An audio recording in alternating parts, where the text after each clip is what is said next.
All right. Hey, I've got the cold open today. Okay, what is that? Okay, anybody watching? Yeah. Well, guess where I've been. Where have you been? Obviously from the hat, Six Flags, right? Well, we can't see the hat right now. Well, I'm trying to get around the graphics. You got to turn the other way. You got to lean the other way. Yeah. You see how that works, right? Yeah, right. Nice reveal. Yeah, welcome back, DB. We missed you last week. Yeah, we'll talk about where I was last week. Yeah, right on.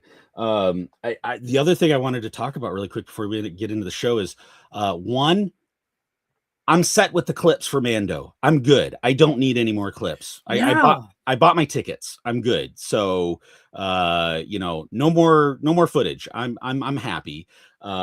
But I did see a clip, and obviously our invitations got lost in the mail, but there were creators that got to go see the set and the Adelphi hangar. But there was a clip today from that today, and somebody asked him about Cobb Vanth, Favreau, and if he's okay. I saw that. That's a great clip. Yeah. So anyway, all right, let's get this show rolling. Spectre 2 reporting in. This is Vanessa Marshall, and I play Hera Syndulla on Star Wars Rebels. You're listening to the Hyperspace Heroes Podcast. That's no moon. And now, on with the show. For bladder check. Check. Check. Check. Wait. Screw it. I'm holding it. It's raining men. Hallelujah, it's raining men. Brown Squadron.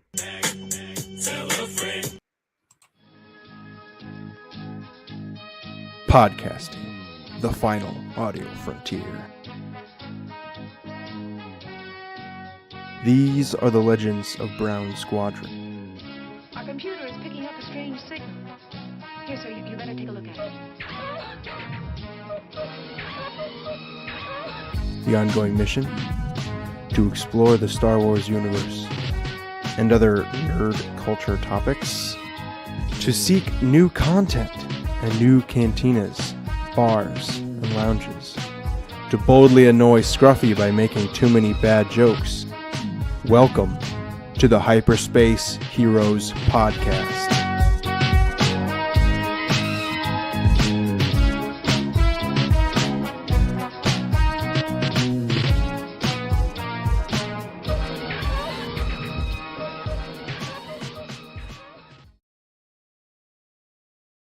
All right, and welcome to Hyperspace Heroes. This is Brown Leader signing in. All wing report in.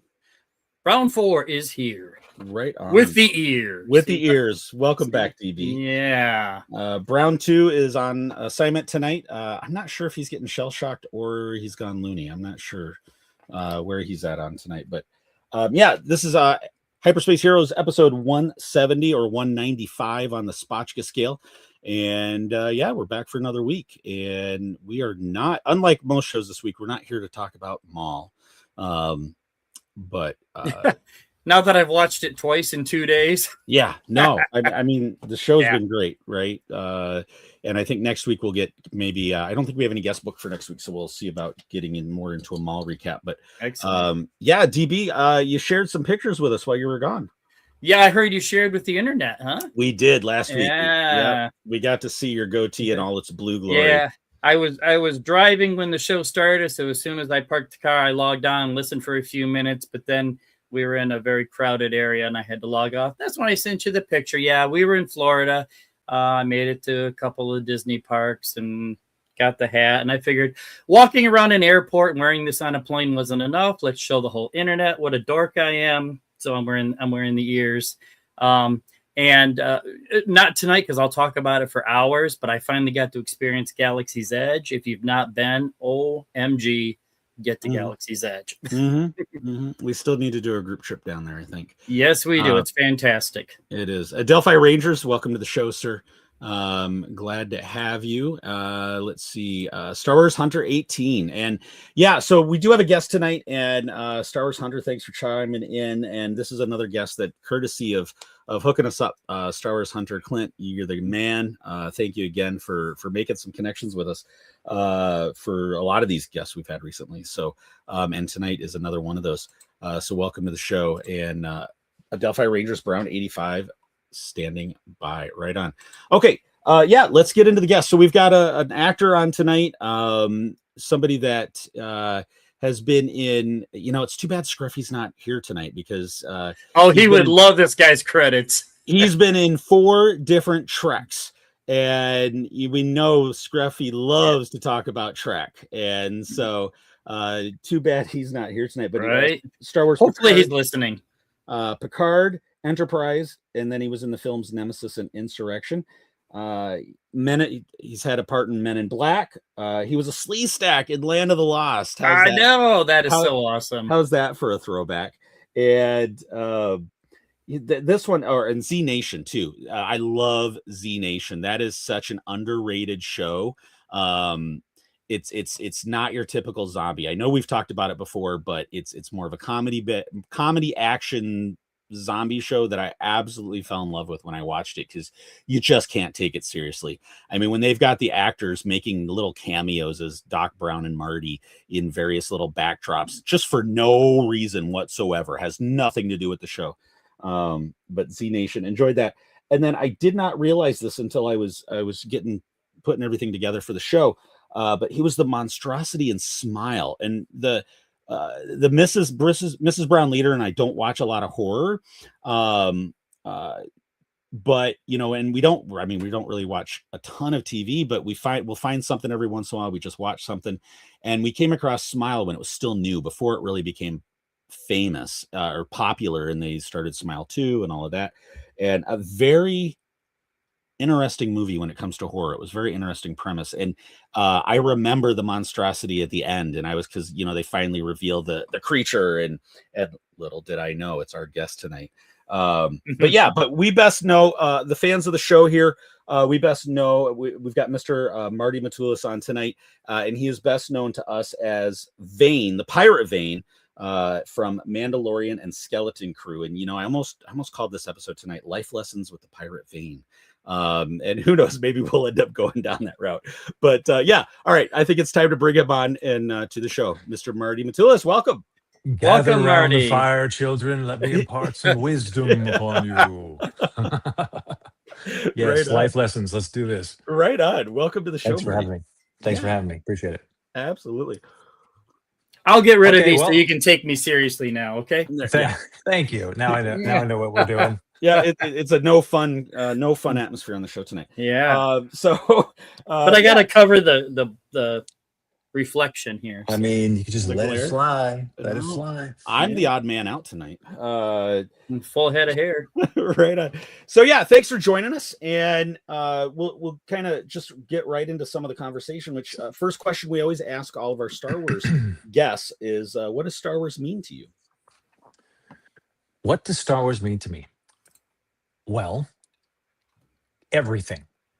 Because I was 7 years old when the first one came out. And as a 7-year-old at that time, prior to Star Wars, there was a lot of I was starting to edge out of it, but it was all like Disney animated. And to that point, I would say Disney's Robin Hood was kind of the pinnacle of my cinema going experience.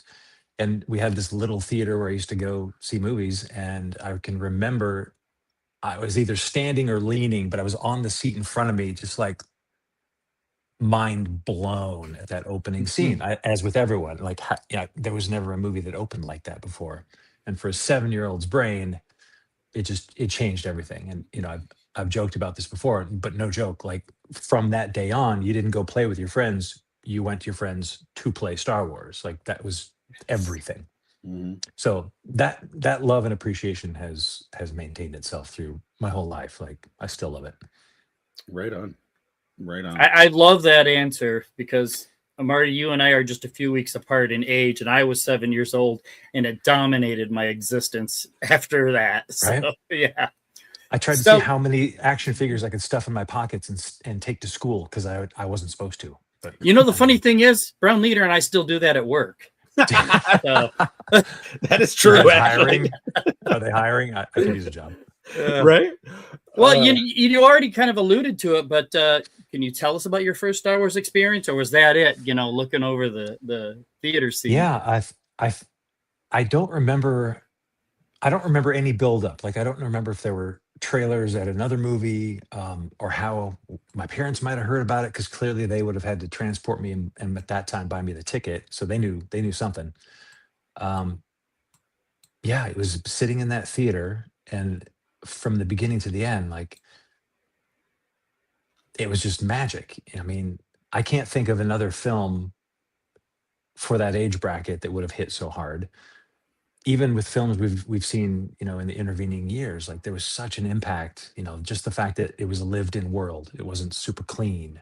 There was a giant talking dog, and no one said anything. That wasn't weird, right? Like it was great. Everything just like was allowed in that film, and it was treated seriously. And not, is it a criticism?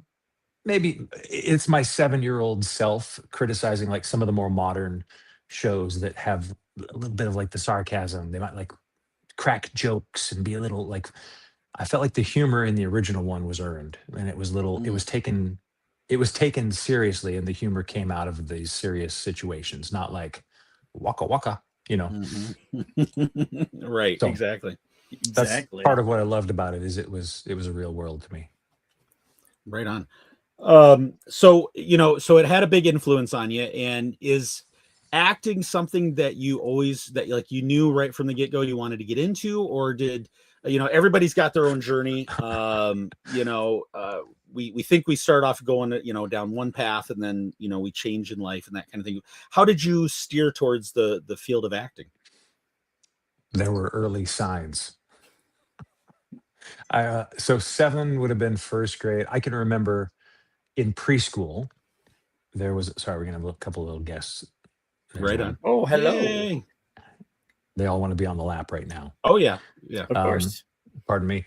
So preschool, I can remember not always going right out to the playground. Sometimes I would just stick around inside the room as all the other kids would go out, and I would sit in front of we had like cubbies to put your jacket and your stuff and whatever, but they had mirrors in the back of them. And I can remember sitting in front of the mirror and just already I was working the face and like just seeing what can my face do, and nothing's changed.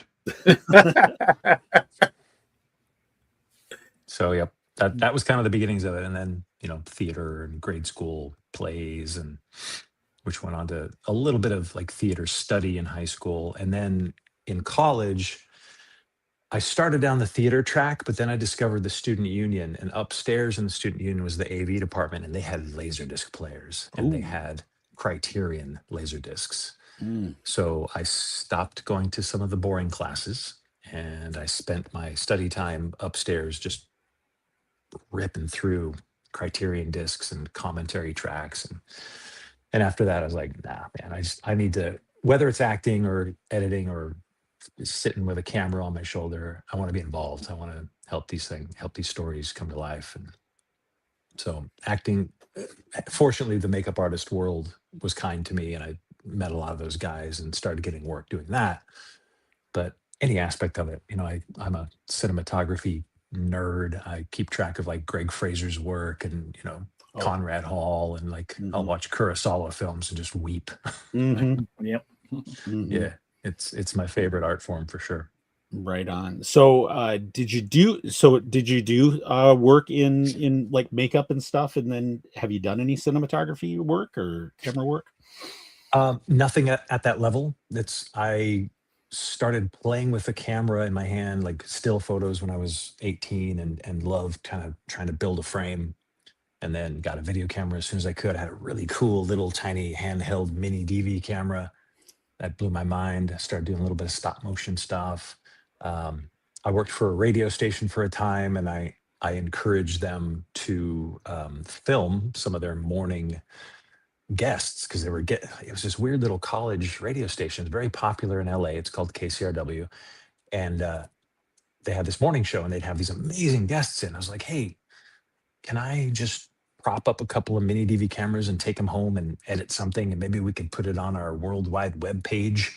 And so we started doing that, and I got a lot of practice filming live events, and then I went off and filmed like live events and did some documentary work, and anything I could grab that didn't involve, massive expense or massive crew. I like to kind of take my time with it and pick it apart, which usually means doing most of it yourself. So I would grab the footage, come home with my iMac DV special edition, the gray one, and got a hold of Final Cut Pro the day it came out. I evaluated it for a while, and then decided I liked it and bought the full suite. And anything to do with that, filming it, editing, music, color correction, a little bit of effects work, super satisfying. And then acting started picking up, so I kind of veered that direction again.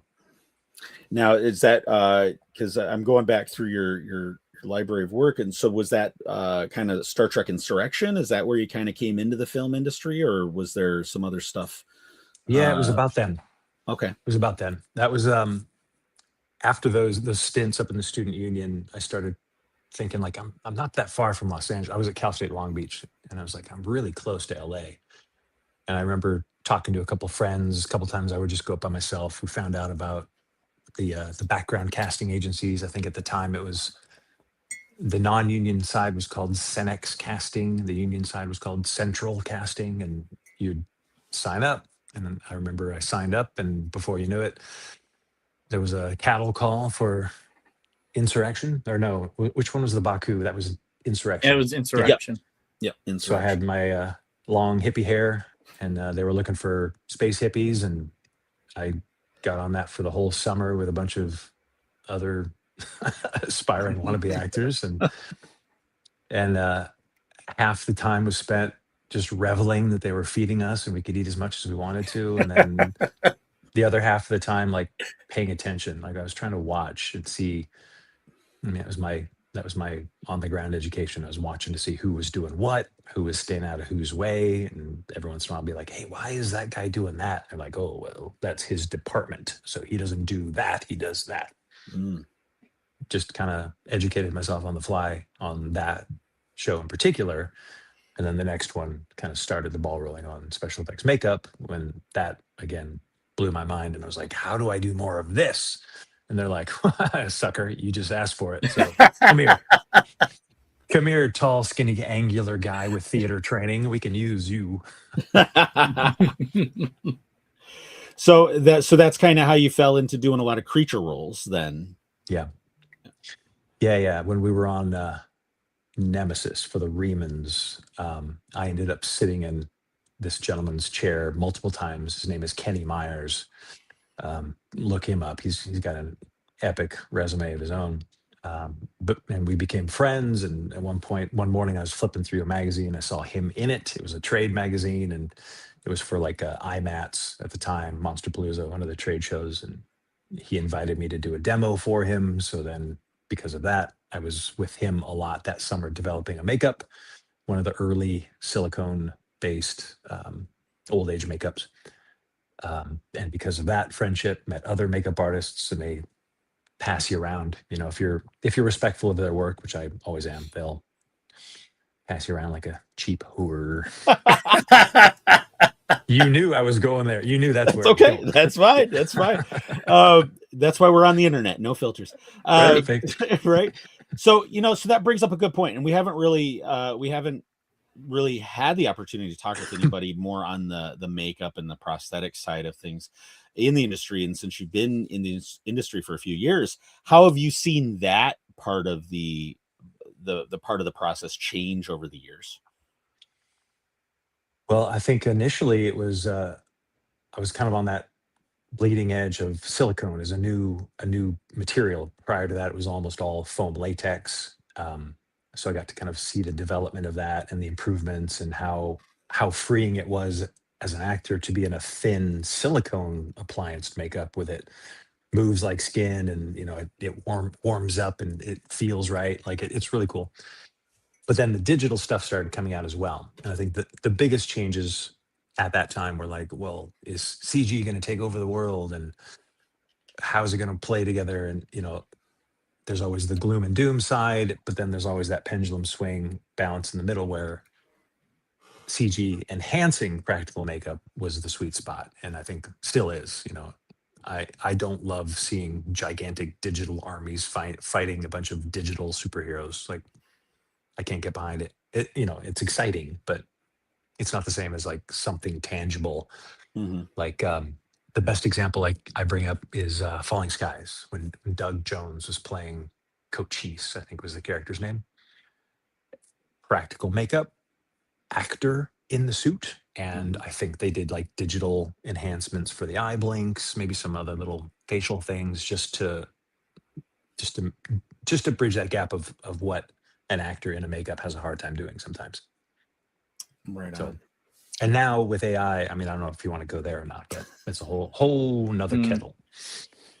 Yeah, that's and yeah, there's still a lot to be figured out with that. I mean, part of what brings it, and Star Trek, or not Star Trek, but Star Wars in the streaming series really brought back the power for me. And I love talking to actors like yourself and Chris Bartlett and others, where it's, behind the mask, and it's your body mechanics, it's your acting, it's your physical acting that brings the emotion forward, because you take out the face, whether Brendan, Wayne, and everybody, that it really brings back the art. It brought back the art to me to the forefront of what that kind of acting is, and you can't replicate that, with a computer, with computer digits. It really takes a human touch, I think, to really relay that in a meaningful way. Yeah, I think the AI is just obviously getting exponentially better by the day, and it's really impressive. I'm just not sure why they're pushing so hard to replicate human emotions. Like, if they want to use it to speed up the process for CG and for big effects or explosions, particles, space stuff, like things that would be cost prohibitive or wouldn't just come out as well. Great, go nuts. But to replicate, we have humans. We already have them. They're really believable too. You can like look at that. You know what I'm saying? Oh, like, yeah. Why are we pushing so? So it always comes down to money. Yeah. But and that's where I can actually be kind of critical of it, is this push to save money. If you're gonna make a movie, like, budget the movie and make the movie. Like, stop trying to nickel and dime every artistic department and make your movie, right? Like, it's not it can't all come down to just a number on a spreadsheet. And I know that it is, and I know that that's what drives it, but the art suffers. So I would rather see, and I think this is where maybe this pendulum swing will balance out again. There's this massive push now for everything AI. So they're shoving out all the artists. Well, all of those artists, I think, are just going to gather together and make really cool stuff, because they've got no place in this gigantic corporatized AI powered juggernaut. So I think someone's going to probably make some smaller indie studios that are human based, and we can kind of find our place there as well. And I think there will be an interest for that. I think if the AI really becomes such commonplace, and people will be craving that because of that human connection. And I think I think it's just how do we find that opportunity, to really pull it through it and overcome the algorithms to get it out there, right? Yeah. And I'm not like anti. I just want to make that clear. Like, I get on YouTube to see how it's going. Like, I'm really interested to see how good it is, and how the lighting is. Like, there's consistency now, and like the voices are still a little bit weird, but they're getting better. So yeah, I'm fascinated by the tech. I just don't think it needs to replace the human experience. Right. It's a tool, and it should be a tool. Right. Yep. Yeah. Absolutely. DB, I've been dominating. So no, I'm enjoying this. Keep dominating. I mean, I mean, old guys harumphing over tech. Right. Exactly. well, Back you know, in my day, we used to use popsicle sticks and Elmer's glue. That's to make our right. movies. And yarn. Yep. and some of us refuse to stop. Now, I'm You can do a lot with curious. a hot glue gun. Yeah. You want to see the scars? No. I'm curious because you did allude to it a little bit that we've gone from foam latex, into the silicone. As an actor, I mean, I think about your makeup as Vane. How the heck do you breathe in that thing? Great question. So in the 2 episodes of Mandalorian, I did not breathe in that thing because we had basically sealed in. I don't know if you noticed that I have a nose. Mhm. So they had to build out a lot to kind of hide my features, which included a very thick upper lip. So he was a little bit kind of congested sounding. I just couldn't breathe through my nose. Yep, there he is. So when he came back into for Skeleton Crew, I was working with a makeup artist on that show that I'd worked with on American Horror Story. So we already had a rapport. I was like, hey, Mike McCash. So, hey, Mike, I would love to be able to just not even like, just get a little bit of air. And he's like, hang on a second.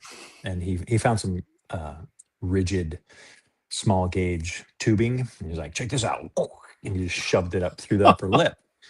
So we tweaked it a little bit so it didn't, get bloody. And I had some down breathing ability. And it made a world of difference. Like the voice sounded cleaner. I was able to do a little more of what I do. So yeah, it helped. It was a good improvement. Do they actually take your audio recordings from set? You don't ADR that later? We did the tiniest bit of ADR, and I don't think there was a little bit for Skeleton Crew. We did a couple things for Mandalorian. I can't remember why. Sometimes it's either a bobble or sometimes it's an airplane noise, or sometimes the mic might just kind of go whatever.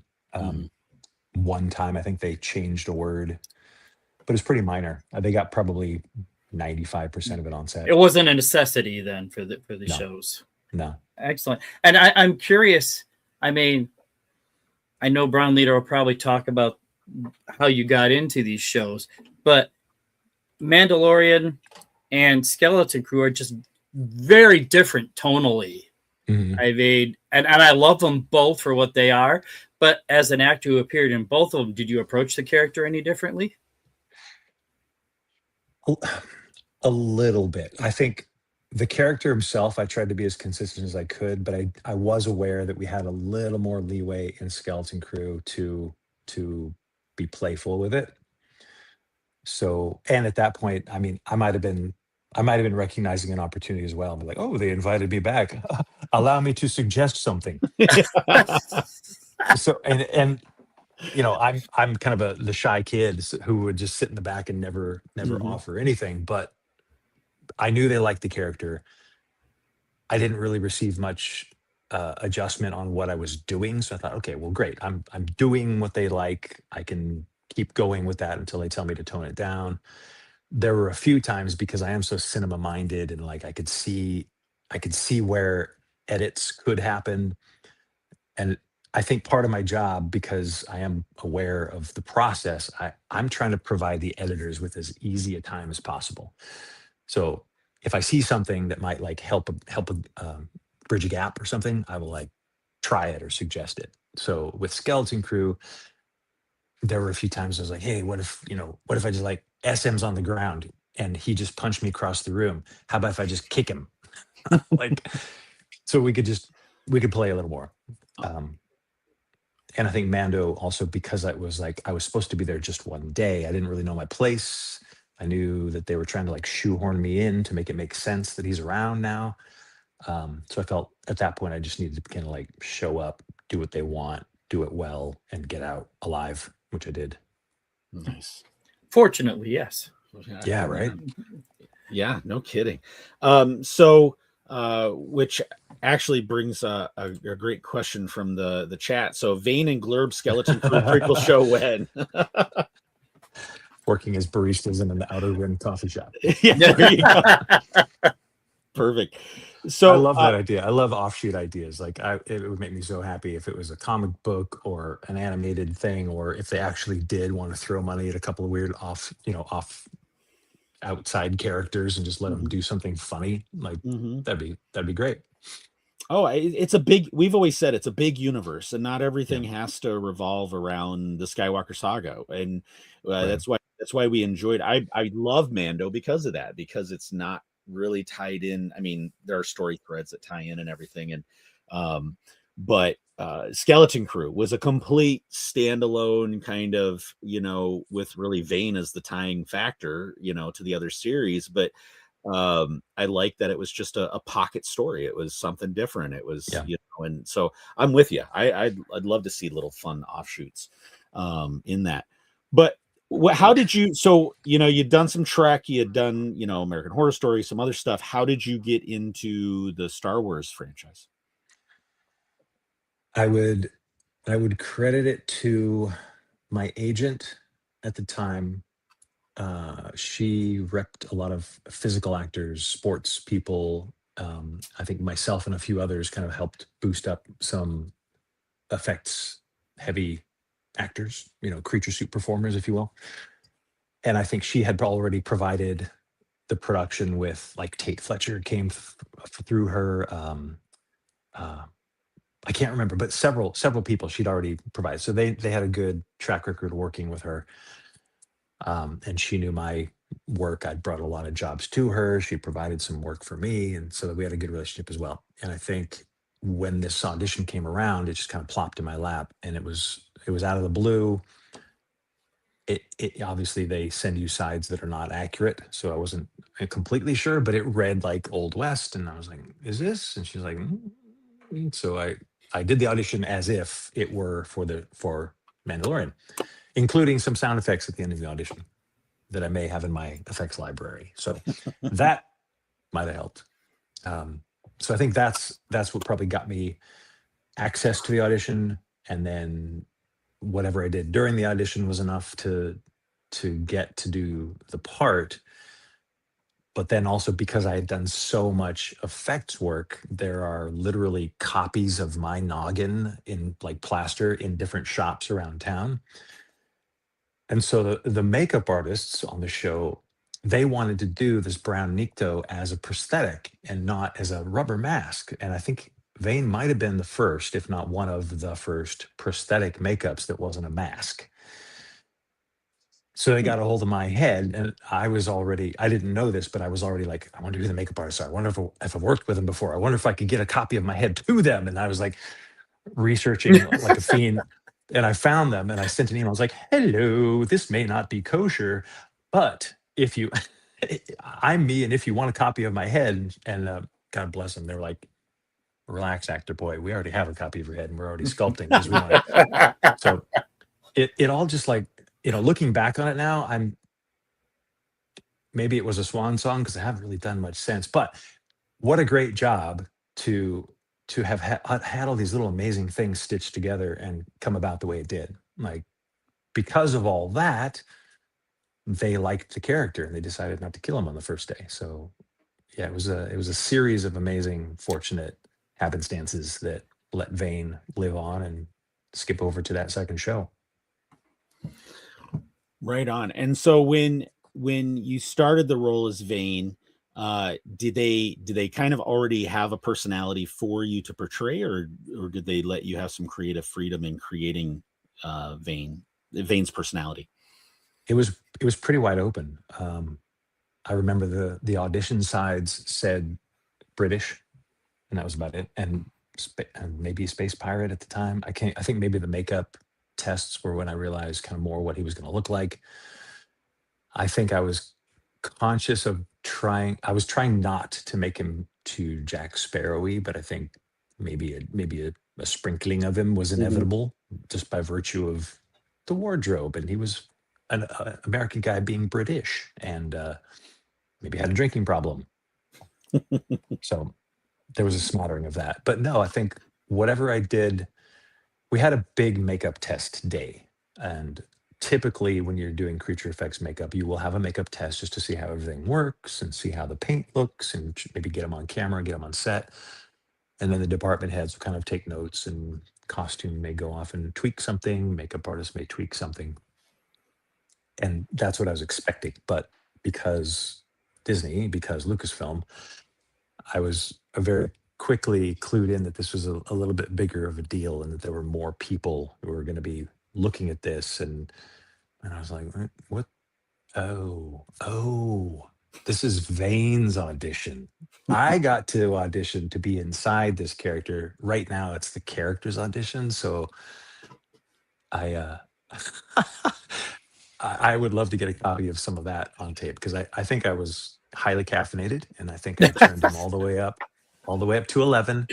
I remember grabbing someone's iPhone that had Jon Favreau on it. I was like, oh, I know. Yeah. Well, I was just being an absolute idiot, which I think they liked. I think, they wanted to see what was possible in the face, how much emoting it could do, and then what the whole thing looked like. Mm-hmm. Right. And then Vane. And then there's Vane. Yeah, Brown Leader, we got a couple of good questions. Yeah, let me. We might want to bring out what we're in a good spot to bring these questions in. So, when is that Vane action figure coming out? Right. When everyone bands together and has a gigantic rewatch of Skeleton Crew, I think that's the only hope that there is now at this point. Yeah. I got the Lego came out early. I think they were pushing that Vane might have been this connective tissue between the two shows. So I got the little spaceship and the little minifig. I have it on good authority. I never actually saw this or had it officially confirmed, but they were working on the next group of Black Series were going to be some of the pirates. So I'm assuming Vane would have been in that group. Yeah. I know that they've got all the assets. I'm sure that the sculpts are with somebody, but I think it just came down to numbers. Right on. It always comes down to numbers. I still want them. I would like them. So if Desire can replace numbers, let's all desire that they come out with more toys. Well, I know one sale they'd have. So thank you. Two. Is everyone listening to that? Right. I just started. So DB here got me on. One thing that he does with a lot of his stuff is he sets up dioramas, and I'm a huge Mando fan, and the series, a huge Mando guy, and love the whole pirate storyline and the fact that they brought piracy into the galaxy far away. And so he unfortunately cued me into some Etsy stores and eBay stores of diorama backdrops, and so everything I selected was Navarro based. And so I'm gonna need a Vane to start building out that diorama. But it's only fair at this point. It needs to happen, right? I don't know who to talk to. I'm sure there's somebody. Right? Vane's at least in one scale micro. Yes, the Micro Galaxy Squadron. When I was looking, when I was Googling myself after the show, I saw that was a thing. I put in an order on Amazon, and it was canceled. Oh, and then I just gave up on it. They canceled my order. It was on some kind of big delay, and then the order just disappeared. So I did not ever receive the little baby Vane. Right on. But I do have that Lego. Delphi Rangers Nanu. Yeah, right on. The Marty's voice is very piratish. Absolutely. Yeah. My voice right now, I think just overall during the interview. And then I think this is from earlier in the episode. So Fro the cat trying to call the cat back to the screen. They're around here somewhere. Right on. They're never far. Chris Bussey, welcome to the show, sir. Hello, Brown Dudes. Welcome, Chris. I know that guy. Let's see. I see the piano behind Marty. Do you play? I took lessons when I was a youngster, and I still sort of remember a couple of those songs partially from the day. But no, the cat plays. The cat can play it, right? Yeah, they're really good. They're really good. Right on. From Adelphi Rangers, is Marty a fan of Transformers, and did he channel any Starscream into his portrayal of Vane? Oh, interesting question. I cannot say I understand the reference. Okay. Fine. So Sorry. Starscream is the right-hand man of the leader of the evil Transformers. And Okay. so he's kind of that upstart character that's always kind of poking and prodding the boss, and and always thinks he should be the leader of I like him. I like him. I see what he's doing there. I've frequently joked that I like that next question too. That might tie in that Vane is like just smart enough. I think he's aiming a lot higher than his reach, and he should never actually be in charge. He probably knows that deep down, but I think he thinks that that's where the money is. I don't think he understands that that's where the responsibility is. So if Vane has any problem, it's his own aspirations. He just needs to like chill out, be a good flyer. He's a very good pilot. Clearly, he outflew the Mandalorian. Did he not? He survived. And survived. He could run like a space Uber and like really clean up. You can go Vane legit. and Hondo be friends or rivals? Sorry, I just took your question. I saw it show up. You're fine. You're fine. Not only the rest of the internet, but I was also very interested in Hondo coming to life. And I think when they started talking about, I think they were talking about Skeleton Crew. There was a little Skeleton Crew chatter, and that some other character was going to show up. They were trying to allude to that Vane was just going to be this flyover character. A lot of the internet chit chat was like, "Is it Hondo? Is it Hondo?" I'm like, I would like that too. I cannot comment, but I would like that too. Yeah, because he's a great character, and Jim Cummings did such a good job making him so appealing that I don't know if, how, or when, but obviously, they know he's a good character too. So if there's a chance to put him in something, I'm sure they're gonna do it at some point. Oh, absolutely. I gotta say, having just been to Galaxy's Edge and doing the Smuggler's Run experience for the first time, I was unaware that Hondo was the main character for that ride and that experience. Super cool. And I got all excited, and my 15-year-old's looking at me like I've lost my mind. I'm like, you got to know Hondo. I mean, so I would love to see Hondo and Vane together in the show. That would be good, because I think, and the question's interesting. Like, would they be friends with the enemies? I think. I don't know that Vane can be friends. I think he's just so focused on himself that he would probably be frustrated by Hondo's success and kind of laissez-faire attitude about his success. I think Vane, which would be hilarious, because then Vane could just constantly be like frustrated that he can't get ahead, and this Hondo guy just seems effortlessly to always win. Yep, I could see that. I like this. Yeah, see this. I could see that. Yeah, I could totally see that. But any chance to get him back would be great. Right on. From Chris Bussey, did you keep anything cool from the set of Mandalorian? Yeah, baby Grogu. I just ripped him right out of the pram and I ran. And I'm fast. Did you see me run off set in my 30-pound costume? You may not want to admit that, on this extremely popular web show. I mean, the Disney snipers have an ear to the internet. Hey, we actually changed the name of our show because we were concerned about Disney. So really. Well, it's funny, I have done a few of these types of things, and at one point, I actually got the email. I was like, you might have said a little something on some show, and I was like, well, I wouldn't have tried, so let me know what I have purportedly said, and I will not say said thing ever again, because, I know that they're aware of it, and I know why, because they're, it's their property. If any secrets get out, it kind of spoils things and hurts bottom lines. If not everybody, watches all the things, and I respect all the things. But yeah, they're listening. So no. To be honest, because I'm also such a fan, I would have such guilt if I ever actually tried to take anything that didn't belong to me. Like Vane's stuff, it's not my stuff, so I can't claim it. What I wished was that they had maybe been a little free with the Old Republic credits. When I was shooting, I only saw the one that Jude flipped to me, to Vane, during that big rah-rah speech. Mm-hmm. He like flipped it over to me, and I grabbed it and I ran. I think they cut out before that happened, but that was the only one I ever saw. So I couldn't palm the one prop that we had. But then later on, when I saw that the kids were like rolling on a gigantic mountain of it, I thought maybe they could have like gifted us a little bit of gold. But We had no thievery. Couldn't do it.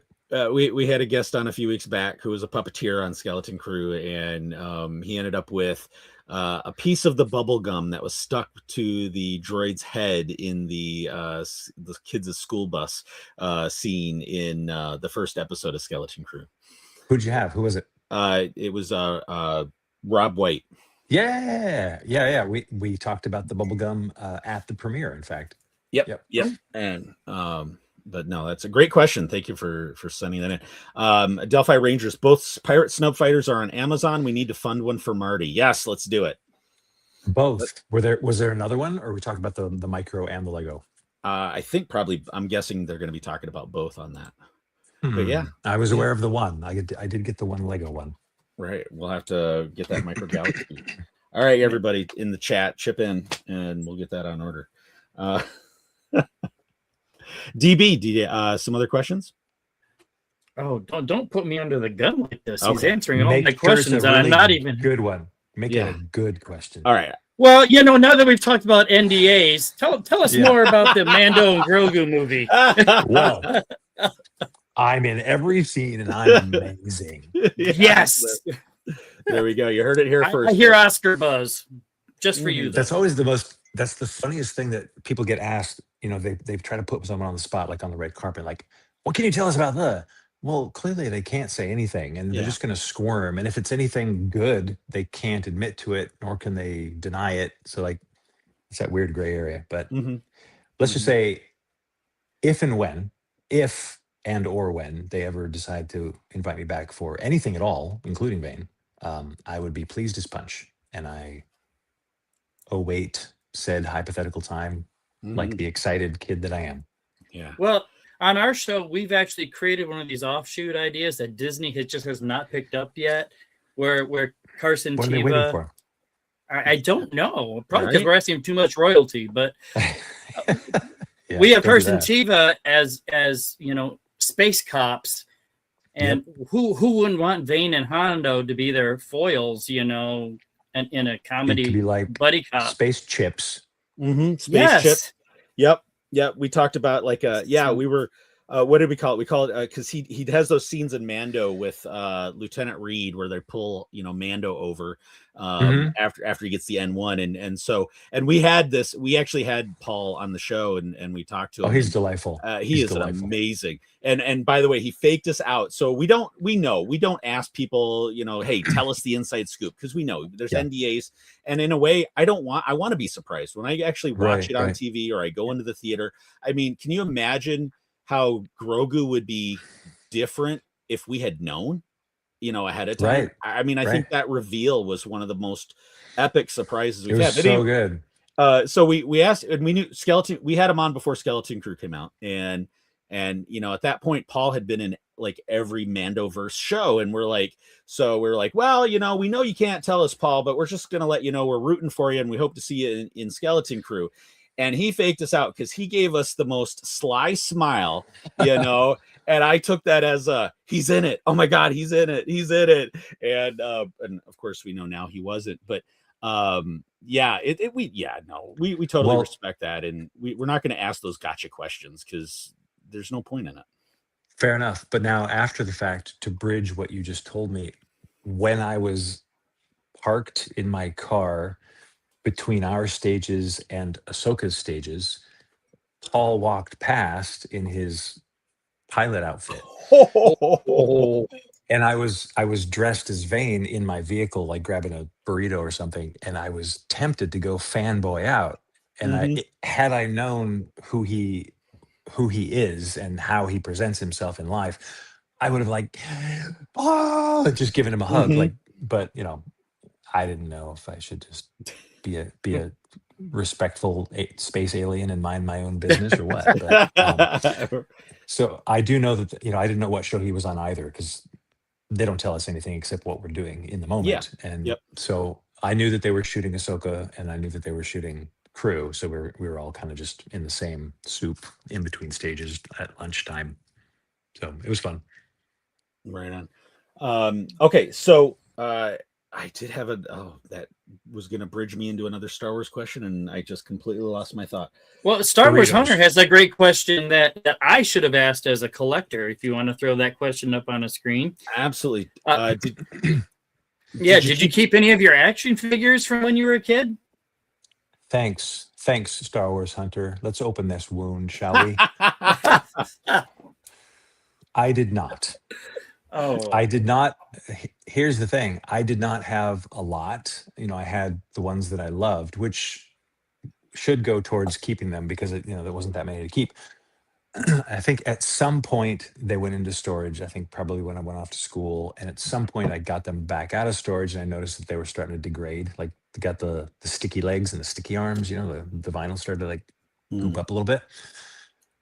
And at that point, I didn't know what to do with them, so I think I let them go. One thing I did do that I also sort of regret, but I know it was a nice gesture, when we used to live in the Midwest, when we moved to California, I had the old Millennium Falcon toy that you could grab the landing gear and like fly it around. It had the pull off back and like all that. Well, I knew that the people buying our house had a boy who was a little bit younger than me, so he was probably going to be moving into my room. So I was like, you know what? I'm just going to stash it in the closet. So I just like tucked it into the back corner of the closet and like left it for the kid. That's awesome. that is But a I great wish, story. I mean, I'm happy for him. I'm still a little broken up about it myself. Right. So yeah, no toys. Yeah. I remember what I was going to ask. So you had some scenes, and we like to ask actors that performed with him because he's not with us anymore. But I know you had some scenes with Carl Weathers, and wanted to ask you a little bit about what that experience was like working with him. It's rough, man. Like I didn't know Carl Weathers from anyone, and he didn't know me from anyone, and he was the first guy I met. They brought, once you're out of the makeup trailer, they cart you off to the Navarro set, and they'll typically stash you in a trailer until they're ready for you. So I stepped foot into the trailer they had for me, and immediately someone came in, knocked on the doors, and asked if I would be okay if Mr. Weathers came to run lines with me. Like, yes, I would be quite okay with this plan. And that kind of set this tone that lasted the entire 2 days. Like anytime there was downtime, I would hear, "Hey, Marty," and it would be Carl, and he would just want to run the scene and like find things to connect with. And like he was a real technically proficient actor and an artistically minded human, and he wanted to make this scene. He knew he was on a space show with a little green baby character and a guy in a trash can helmet. And he wanted to make every single thing better. And for an actor, like I'm a similarly minded guy. Like whatever you're doing, I want to find some truth in it. I want to find something I can grab onto. If I'm interacting with someone, I want to interact with someone. I don't want to interact with a tennis ball, or if they turn around to shoot me, they go away and I'm talking to someone reading out of a script, like, and he was that kind of guy. And the other thing I will say about Carl along the same lines is when we weren't working, when he had a lunch break, typically when you're in makeup like that, you don't really do much, or at least I don't at lunchtime, because you don't want to break the makeup down with food and, have a lot of repairs afterwards. So at the time, I thought I was only going to be there for a day or two. So I wanted to just kind of sit on the set and like soak it up. Like, when else am I going to be able to do this? So in full getup, I just found one of the park benches kind of by the IG statue, and I just sat, and I was like, just hanging out. And it wasn't too long.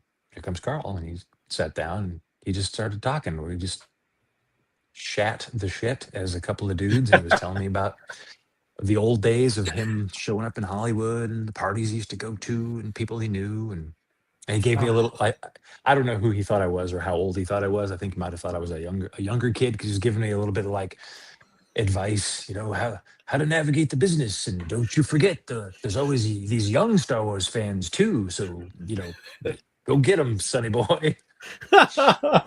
Absolutely a delight to work with that man. Oh, that's great. Thank you for sharing that. We appreciate that. Yeah. That's those stories that make that I love hearing. It was amazing. Yeah, he really made it special. So I've got kind of two last questions. And DB, you can chime in if you've got anything else. Sure. But if they were to call you back, if Lucasfilm was to call you back and they said, Marty, want you to come on back, pick what type of character you want to play, or who would you want to play in the Star Wars universe? Who would that be? Oh, man. I have pondered this. Of course, there's so much more to explore now that I've already put effort into Vane, and I feel like, he's in me. Yeah. I'm in him. So we're in each other. I don't know. It's not a sexy thing, but you know what I'm saying? Gotcha. So there's that. But then I think because of my training and some of the great characters in cinema history, I got to go with some form of a Sith. Yes. I want something dark that can just hang out in a comfortable robe all day. Nice. And maybe send other people off to do the action scenes that hurt.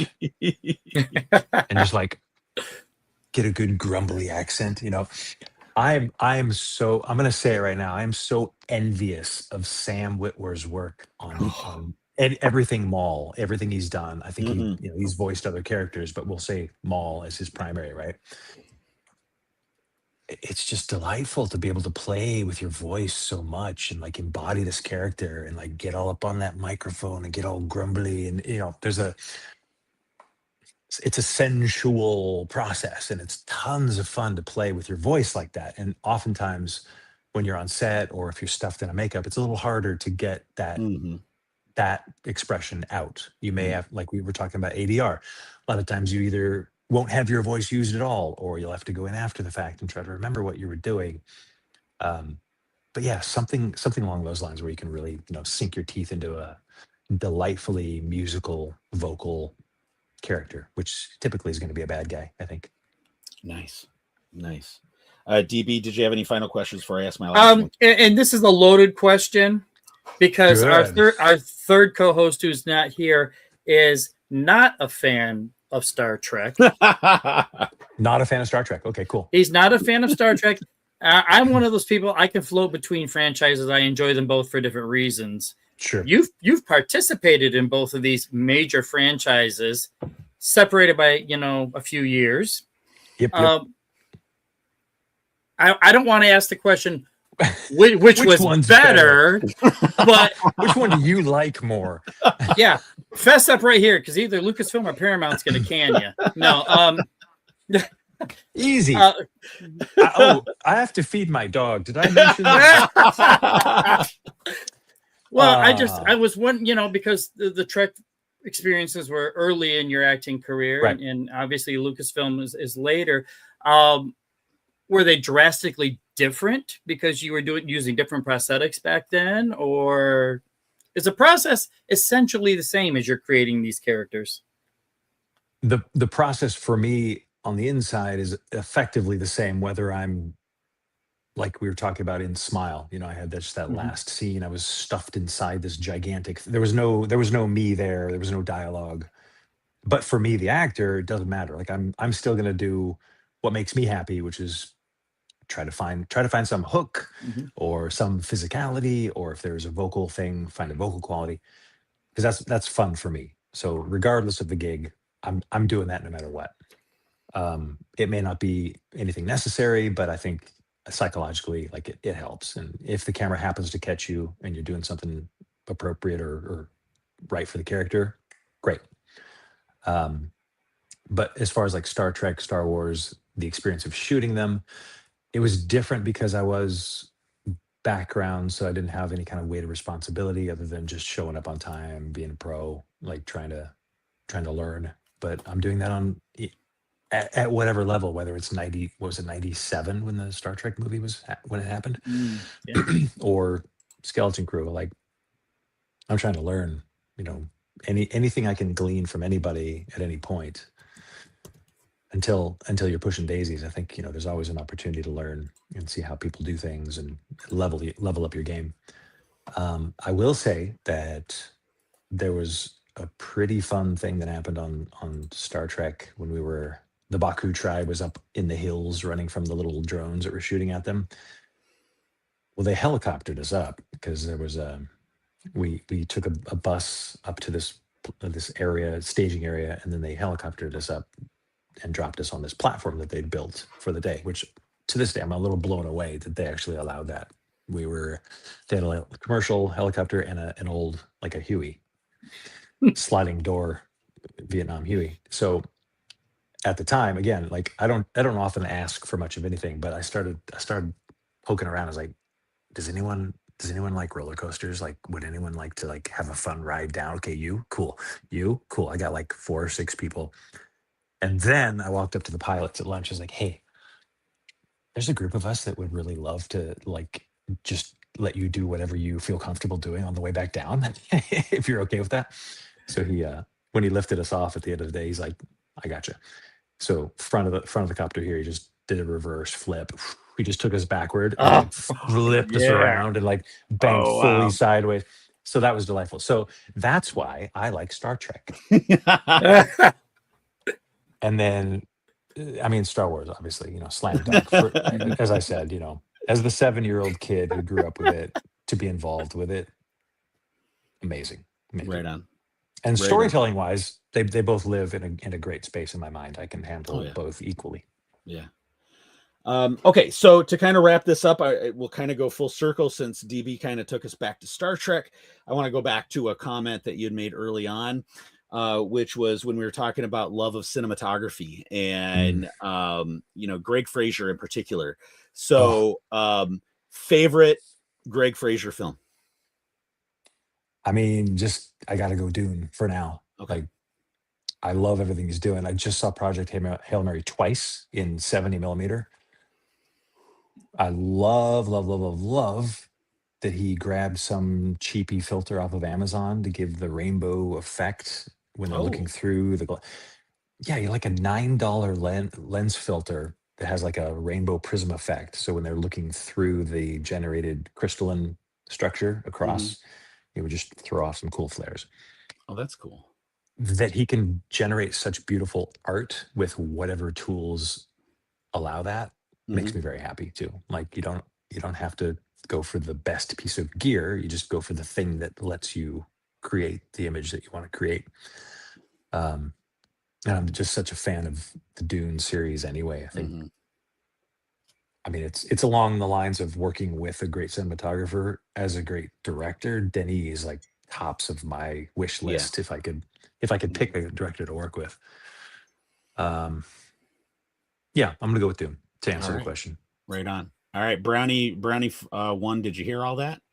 So Brownie 1 is my son. He went to film school as well and film and new media and great. He really turned I mean I knew Greg's work, but he pointed out who Greg was to me, and I was like, oh, okay, that makes sense now. So how old? He 20s? is 25 now. I'm assuming he's learned about and must know then Conrad Hall. Oh yeah, great, because that was probably other than observing the effect of cinematographers, I think Conrad Hall was probably the first name that really lodged as someone to watch and keep track of. And his stuff in American Beauty was just a master at work. Right on. I was really surprised by on Greg. I was really surprised about the Batman. That really I didn't watch it in the theaters. I was kind of Batmaned out. We'd had 20 iterations of Batman in our lifetime, and I skipped it, and I watched it last October for the first time, and I was struck by how well he captured the feel of. So there was a Frank Miller series, Batman Year One, and he captured the feeling. I was so impressed with what Greg did with that, and just to pick that vibe and give that feeling. as a fan of that series, I was totally impressed. Totally impressed. I'm gonna watch that tonight. I just decided. There you go. That'll supplant Dune until I watch another one of his films. Right, exactly. There you go. Yeah. Yep. Right on. Really right beautiful on. work. And if I may say, the stuff that they shot of he and she up on that kind of unfinished building with the cityscape, I think they were using some of the volume. The volume, yeah. For that. What Greg did, which is also what they did almost exclusively on Skeleton Crew, long lenses. Long lenses helps that effect so much because there's that built-in parallax, like remember the old Viewmasters? Oh yeah, stereoscopic thing. So can I tech nerd out for like 3 minutes? Yeah, Do we start absolutely. Go. Bring it. When I was all dressed up as Vane and I came out onto the set, I stopped and waited and talked to everybody on the panel that was controlling the volume. And I was like, tell me everything. And they're like, okay, nerd, go away. But then every time I'd stop back, they'd give me a little more information. So I found out that on every camera, there's this little array of like micro ping pong balls. And I was like, does that help place them in 3D space? They're like, good job. You get a gold star today, actor boy. And they're explaining how, like, there's all these positioning cameras up at the top of the thing that knows where the camera is, it knows where the camera's pointing, and it knows they feed in what lens the camera is using. So if it's and for anyone who doesn't know, if it's a long lens, it's a higher numbered lens, which means it's more of a, it's getting a smaller piece because it's shooting farther away. Like if we were on a really long lens and you were shooting my head, you'd get that much. If you're on a wide lens, like a 20-something lens, you'd get this much. So with the volume in particular, boys and girls, the long lens gives you more of a realistic effect. So when the camera is sliding to the left, the images that it's looking at on the volume will slide in 3D space. So it doesn't look like you're looking at an LED panel. And I think sometimes when you're looking at the wide shot of like foreground elements, actors, sometimes you can be like, oh, there's the effect, right, on the back wall. So anyway, I think Greg did that really well. And then the guys, Chris and John on Skeleton Crew, also, it seemed like they were in the same school of thought that, the longer the shot, the better the effect. That's cool. That's all I have on that. Right on. No, I think nowadays, the volume was praised for a while by fans, and then they started dumping on it. And I don't get that, because I think the volume was a miraculous piece of technology to just. It's amazing. It is. I mean, and the stories you can tell with it, it's phenomenal. It allows cinema quality effects work on a TV schedule. It's like when you're looking at being on the set was one mind-blowing experience, and seeing how they can color correct on the fly with an iPad. Wow. Just to match foreground elements so that the color is great. But then I would go back and look at playback on the monitor, and it's 90% done. And if you've got shiny reflective guy, you want the lights to look correct. Like there's no way they could have done this show without that. Yeah. Without a doubt. Thus saith the space pirate with a drinking problem. Right on. Marty, this has been absolutely a delight. We've enjoyed this conversation. Really appreciate it. We're going to flip over into collection corner real quick, and then we'll start to wrap up the show, if that works for everybody. Love it. All right. Thank you guys. Yeah, let me get my sound effects going here, and I want it all. Keep your time to a proxy plan. I want it all. And I want it great now. I want it all. Yeah. Brown Squadron. Aw. That's Bodie. He likes it too. Bodie. Aww, hi, Bodie. Hi, Bodie. Nice. He's waiting waiting impatiently for his chow. All right, we'll get this wrapped He's up good. here for you. It's all good. We don't want to make Bodie wait. No. All right, collection quarter. DB. We know about the mouse ears. What else? I gotta wear the mouse ears for this. Is really the only thing I got from Disney from being in Florida. I will show this off. This is a few weeks old now, but Brown Leader left this on my desk a while back. It's a first edition white box Mando from the new movie.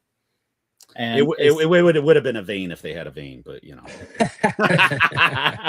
Oh, you say the sweetest things. So, but this is going to go on the shelf and not be open because it is, first edition, and it'll be worth 38 cents more in a couple of years. $8.30 on the Amazon. I got me a TIE bomber on the Micro Galaxy Squadron scale. Nice. Y'all know, anybody who watches the show knows I like the Micro Galaxy Squadron. And TIE bombers, right behind Y-Wings and my favorite ship. Well, behind Y-Wings and, Pirate Snub Fighters. They're my favorite ship. So, but those are the two things I'll show off this week.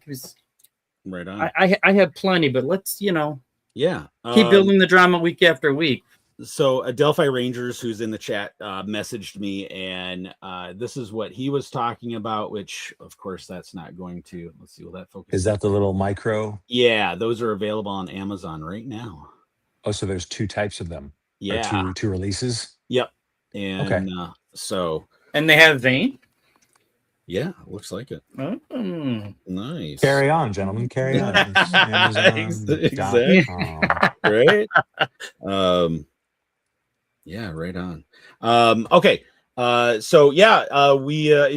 you for the stories. I was a little earlier in the show, but the stories about the Falcon and the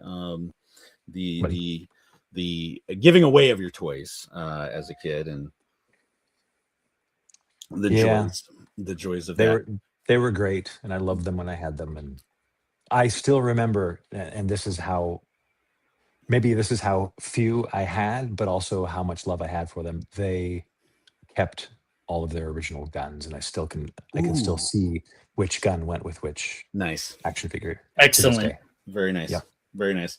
Okay, so for myself, for Collection Corner, I accidentally bought something on eBay. Accidentally bought something. So I'm a big R5 guy. I love the R5 droids. Those are my jam. Love that they brought back R5 in Mandalorian, as a supporting character. And was doing a dive one night, and I was actually watching a TikTok clip or something from Phantom Menace, and I didn't realize that one of the droids that goes out to fix the Naboo ship when they're escaping Naboo was an R5 droid that gets blown away as they're trying to race through the blockade. Oh, and squeals horribly when he goes flying back. Yeah, I just never caught that it was an R5 droid.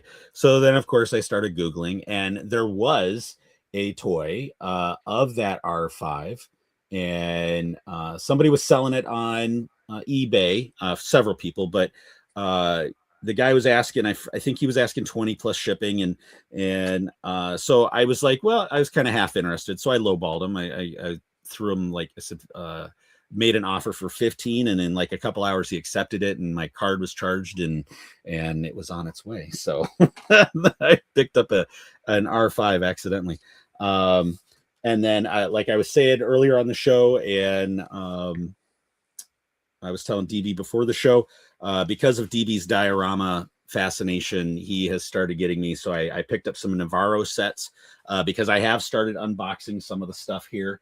And I've got a mix of Black Series and vintage size that are open and only one backdrop. So now I've got to find the space to start setting up Navarros. So when the Black Series Vane comes out, I'll be able to put him in Black Series, man. I'll put him in Navarro. So you know, Marty, if it helps, when we had Paul Sunkugli on here, there was no Tiva action figure. Not yet. So we pushed it on the show, and then all of a sudden there's a Tiva action figure. So maybe, well, hello there, beautiful.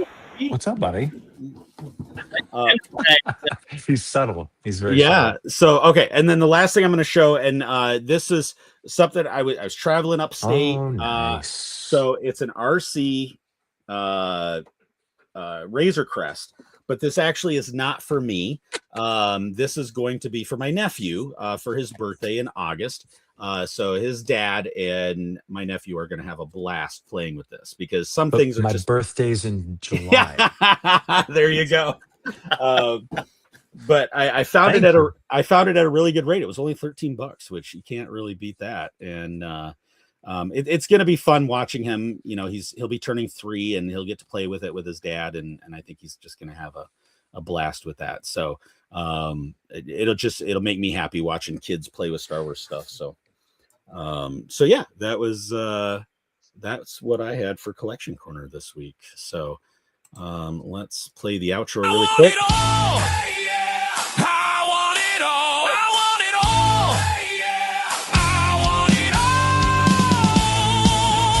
And I want it mint now. Oh, look at that. Oh, look at that. Yeah. Never too old to start collecting stuff. See Adelphi? See what you did, Adelphi? Thanks for reminding me that Amazon has things. Right on. Marty, this has been a lot of fun. And before we do the last segment, where can all of our viewers and our listeners find anything Marty related? Primarily Instagram. My name, Marty with an I, Matulis, Matulis, not the Vane part.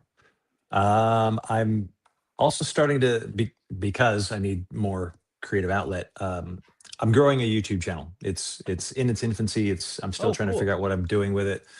I have some like van traveling, artistic-y stuff, and I've been working on more like communication, critical thinking, educational content. I don't know what I'm doing. I'm just doing a lot. So anyone who wants to like and subscribe out there in the YouTubes, much appreciated. There Excellent. you go. There you go. Excellent. Yeah, before I started this podcast, I was doing I did an audio only by myself about Stoicism and actually played around with that for a couple of years. Nice. Through a couple different iterations, and somehow I ended up on a Star Wars podcast out of that. So. Hey man, it all comes around. It does. I have no problem incorporating everything into into Yeah. the thing. Exactly. All right, let's do the last segment of the show, and then we will wrap up and get out of here, folks. So let's do this. Dad joke of the week. Time to annoy Scruffy and DB. Dad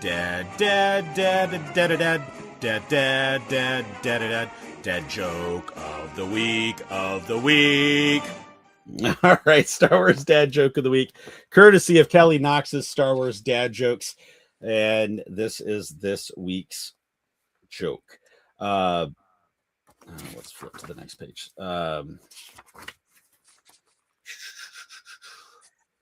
Where did the rebellion find the right prosthetic for Luke Skywalker? I don't know. Where did the rebellion find the right prosthetic for Luke Skywalker? At the second-hand store.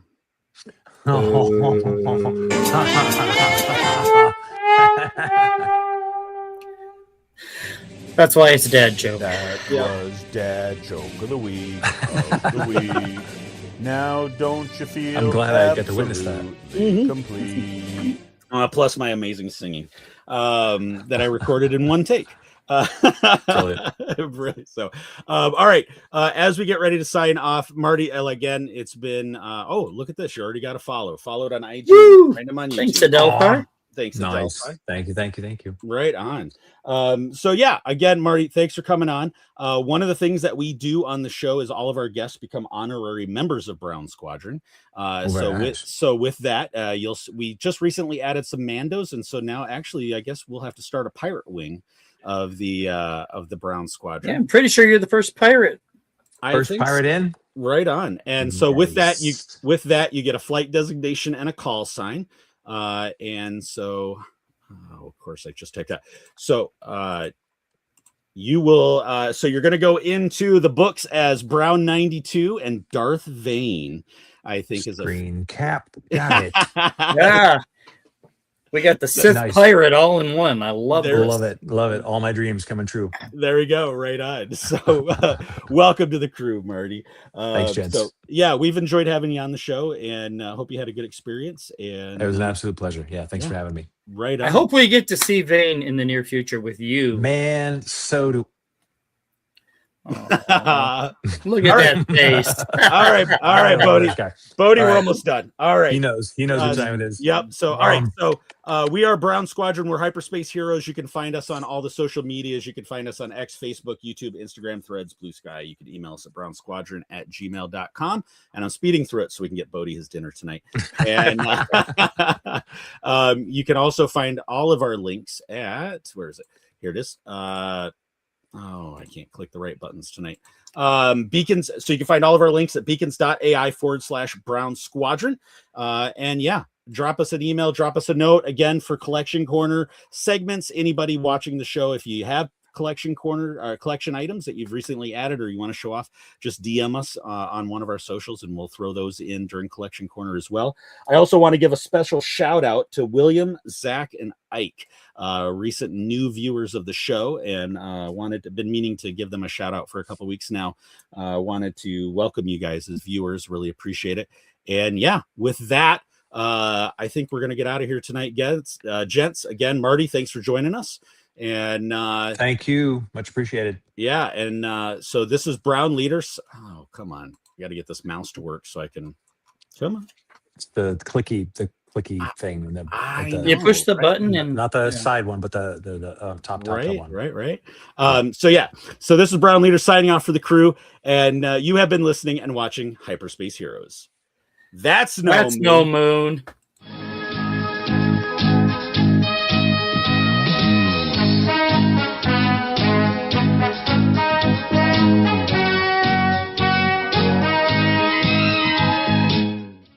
Was it good for you?